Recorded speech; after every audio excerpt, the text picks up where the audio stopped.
This is an attempt at creating a scale for world languages, and I think it's important to keep in mind that the overall purpose of a scale is to be very, very clear and transparent with kids on the learning goal target, which is what do we want students to understand? Then I think about the other questions that go into unit planning and even lesson planning in terms of what do we want students to understand? How do we know they understand? How are we going to teach for understanding? And what do we do when students get it or don't get it? So when I think about a scale, and my three being my overall learning target, and let's be honest, what they used to call these is objectives. So my three is where I want kids to go, and this is my highest level of taxonomy. I'm putting this at comprehension integration. However, I could be swayed into possibly recall execution.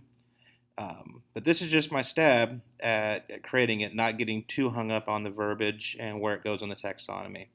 So once I've decided my learning goal target, I got to think what's the procedural skills and the declarative knowledge that I need to kind of create a progression from most simple to complex that's going to help my kids meet this learning goal target. So I looked at the pacing guide and I took the standards from the practices and the concepts. Then I looked at the content that's been identified in the pacing guide, did some combining of the practices and concepts into an overall learning goal, and then matched my content to where I felt most fit. I tried to keep it as simple as possible. So when I look at this notion of communication, I combine the understand and interprets written and spoken language about food with the engages in conversation and provides information, obtains information, expresses feelings, emotions, etc. Then I looked at the pacing guide and tried to figure out what content knowledge and what procedural skills that have been identified in that bottom box are going to lead my kids to here. Now, I think the real work comes in what's not explicitly identified in these standards and in the pacing guides that needs to be considered also when creating this progression of learning. And then I think about once I've got this is my progression, simple to complex. This is kind of what I would say maybe the order I'm going to teach these things. I got to think about how I'm going to assess them.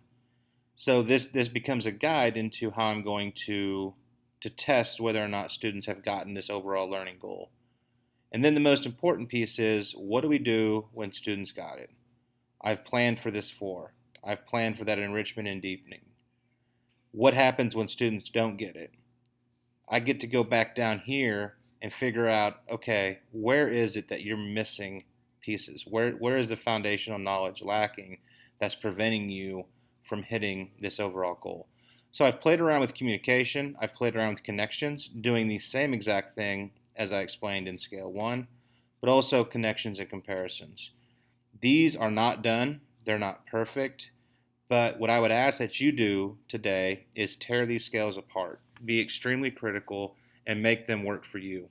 I think the biggest piece to understand about these scales is this is not about a philosophy of language acquisition. There are several ways for kids to acquire language, and there are several environments that we can create for kids to acquire language. I think what we need to be clear on is that the scales provide kind of the scaffolding that are going to help us determine what is it in terms of language acquisition that we want students to understand. Thanks.